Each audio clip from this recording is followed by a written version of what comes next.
Good afternoon. Welcome to the weekly edition of the Wrap. I'm Laura Leslie, WRAL Capital Bureau Chief.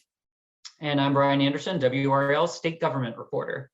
And it's been a week. It's been kind of an expensive week for the state, but we got a big shiny new auto plant finally to show for it. North Carolina has been chasing an auto plant for decades, like since the Hunt governor term, and we finally got one. VinFast, which I had never heard of, as a Vietnamese firm. They're coming to Chatham County, $4 billion investment, about $7,500 jobs.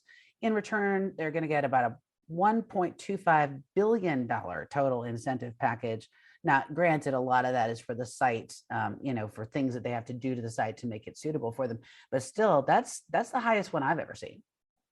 Yeah, that's a huge number. And I remember Elon Musk, when he was looking to abandon California, one of the states I was watching is North Carolina going to be this new home? But North Carolina certainly been really chasing this EV market. I remember seeing Cooper over in Charlotte trying to tout charging stations. And I think he parked his van across the street and then took an electric vehicle a block away to get to the event. So there's this big EV push lately. Well, it makes sense, though. I mean, you think about it. I mean, I don't know, a lot of people may not know this week, but there's a new report out from the Environmental Defense Fund that says that North Carolina is not going to make its goals because, Governor Cooper had set some pretty aggressive, ambitious goals for emissions reductions. And he wanted to go net zero by 2050.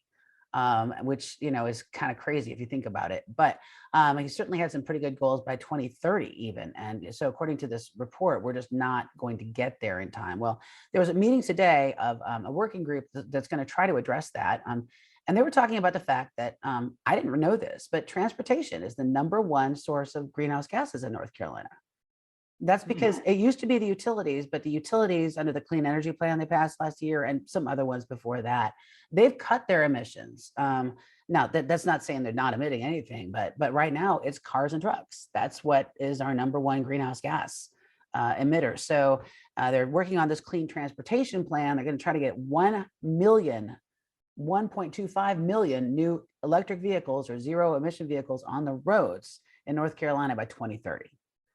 And I mean, we have this challenge because we also don't have a really robust statewide transit system, busing system in the region. Like, if you want to commute to Durham to Raleigh, and not use a car, you have to really go out of your way to do that. You do, and transit is part of that plan too. And they're going to be talking about alternative modes of transport, trying to cut down vehicle miles traveled, things like that. But this sort of number of 1.25 million EVs is kind of amazing. And, we're right now, for comparison's sake, we're at like 39,000, right, in North Carolina. So room for growth is what you're saying, Laura. There's room for growth. Lots of room to grow. But they're talking about how to get people to do that. And one of the things, this is what made me think of this, is the charger, the infrastructure, because we just don't have there's big areas of the state where there are no public chargers. So we got $109 million from the infrastructure plan to pay for some electric chargers, but that's obviously not going to do the whole trick. But very ambitious. They've got a year to kind of get this plan nailed down, and they kicked off today. And we'll see. I mean, I admire lofty goals, but that's a big one. Yeah. I mean, this is a big message from Democrats last year with infrastructure, and now with the Russia-Ukraine conflict, there's lots of increased talk about energy independence, and climate change is starting to get a little bit more steam lately, but it's just high gas prices, all these immediate threats is what seems to dominate the conversation of the day when we have this larger, big picture existential crisis that's not too far away and is already here in many ways.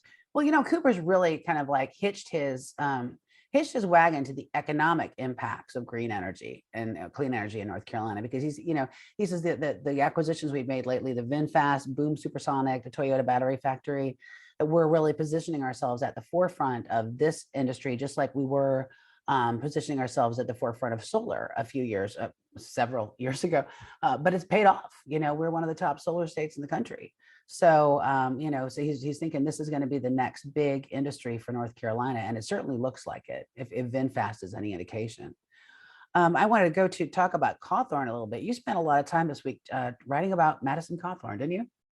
Yeah, I've got an infrastructure segue where apparently Cawthorn had taken an American Rescue Plan check to the town of Silva and handed it to them, but he had actually opposed the larger bill, even though he said he was supportive of the specific appropriation for this small town in Western North Carolina to fix its roads locally. So I did have an infrastructure tie to Cawthorn that I just had to sneak in You had to there get in in. some No, that's way. interesting. It's the prize patrol, man. Nobody's immune from the prize patrol. Yeah, but Cawthorn really dominating the headlines in North Carolina, really for the last month and change. We've talked about his driving record, charge of driving with a revoked license, traffic violations for speeding, and his Ukraine comment where he called the Ukrainian president Volodymyr Zelensky a thug, which we were the first to report that video out. So he's had a lot of negative headlines recently, but what seems to have really tilt the scale was a podcast appearance in which he made some lewd allegations about colleagues that seemed very unsubstantiated. And there's no eloquent way for a 26-year-old to say it, but he was accusing members of inviting him to an orgy. And he had also claimed he had seen someone, it sounded like a member of Congress, having cocaine. I don't know whether you say consuming cocaine, having cocaine, taking cocaine. Taking cocaine, I guess you'd say. And these are Republican members of Congress, because Cawthorn has said many times he doesn't hang out with Democrats. Yeah. So I mean, yeah. Process of elimination. Who's he talking about here? Right. And that didn't go over real well with the House Republican caucus.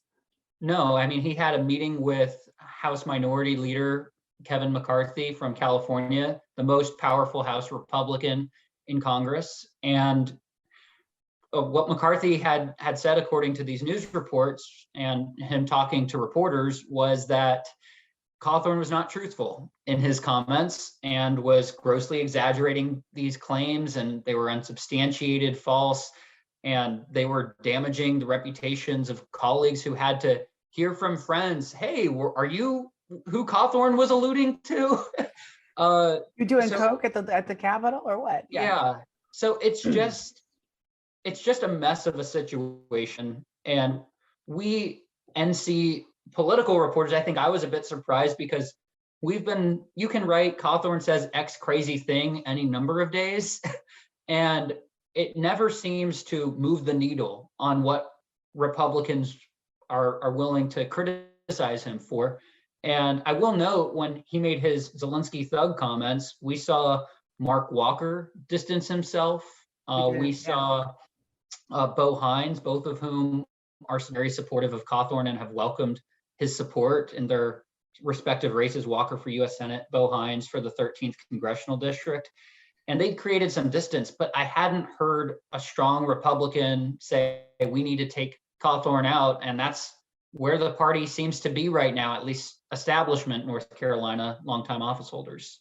Absolutely. We know that this week that, House Speaker Tim Moore and Senate Leader Phil Berger were at a fundraiser for Chuck Edwards. He's a current sitting state senator who's running for Cawthorn's district against him in the primary. And both of them offered full-throated endorsements, of Edwards. Full-throated endorsements. Yeah, exactly. Of Edwards over Cawthorn.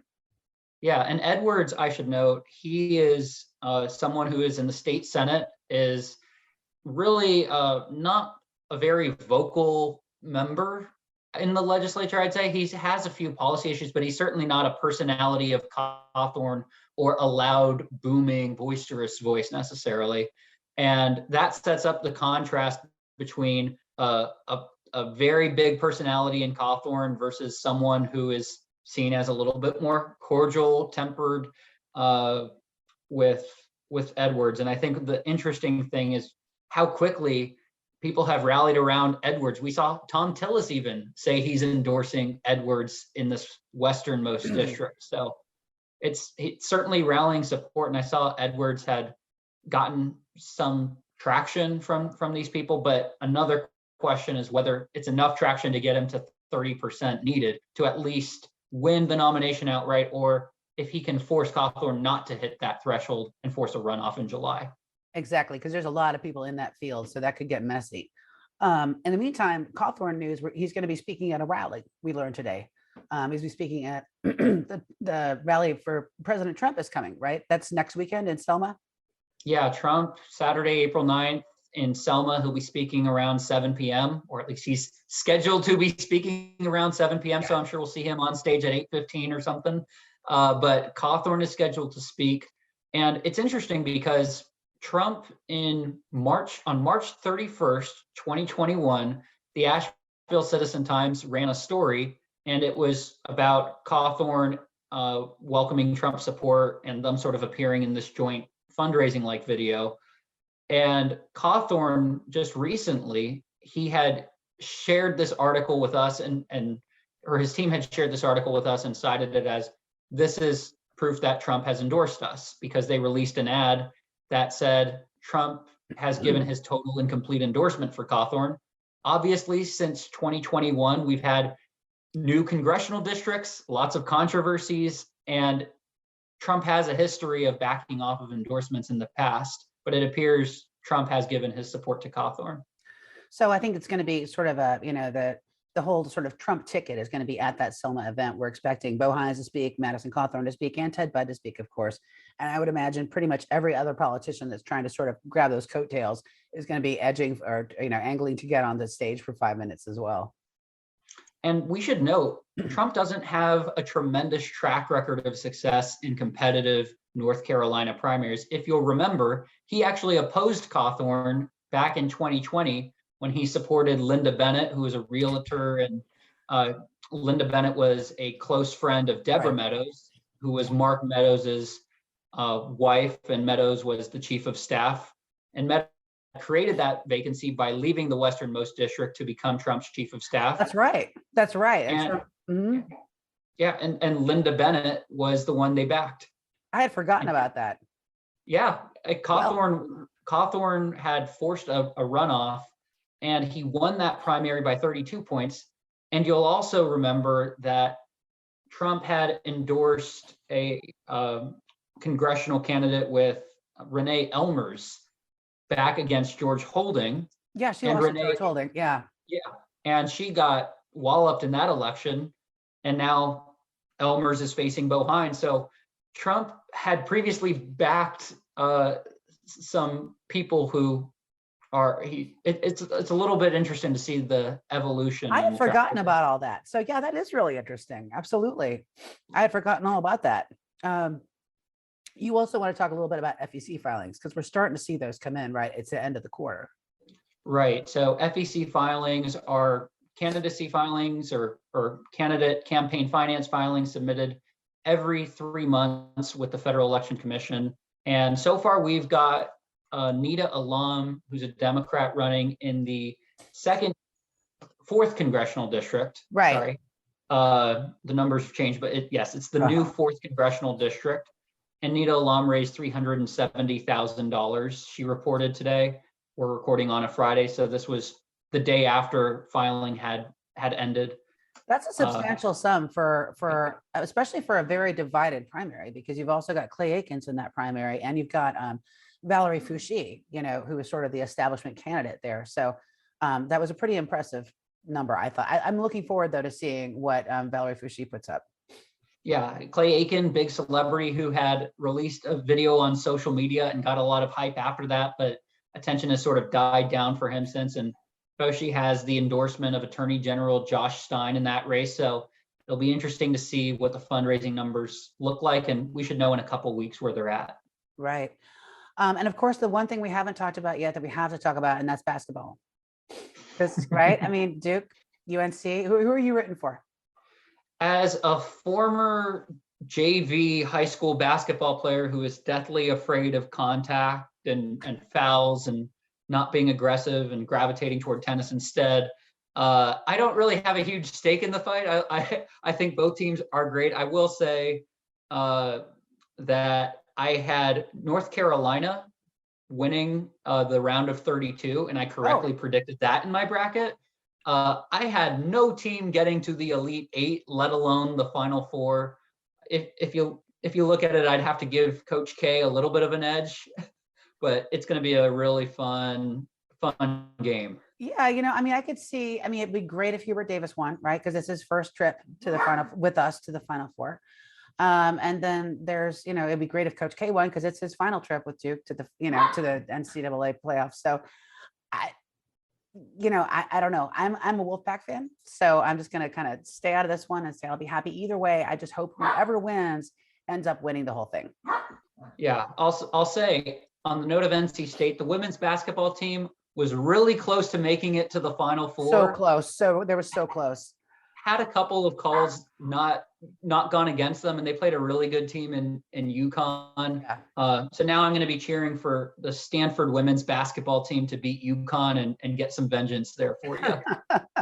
No, the NC State women's team has been fantastic this season, and we don't pay enough as a state. We just don't pay enough attention to them, but they've just been out of this world. So I was sad to see them go to UConn, fall to UConn, but I mean, it was a good game. So anyway, go Stanford now. Go Stanford. Go Stanford, I guess. All right. Well, we'll be watching the game. We hope you will too. I should mention real quickly that there is a session next week, one of the little skeleton sessions that they set up in the adjournment resolution. But so far, I've asked both sides, and the Senate says no votes are planned, and the House says there may be some committees that take place, some oversight committees, but they're not planning any votes either. So I was just curious because things come up 1 month to the next. Did they have something that they wanted to get through? But it doesn't sound that way. So sounds like we will not have a whole lot to say about them next week. At least if we do, it'll be a surprise. Yeah, I mean, you got the primary between now and May 17th. The focus is on that. And if you're the legislature, you don't want to do anything to mess your own party up. The messaging has already been made. That's right. All right. Well, thanks very much for joining us as always. And we'll look forward to seeing you next week here on the WRAL.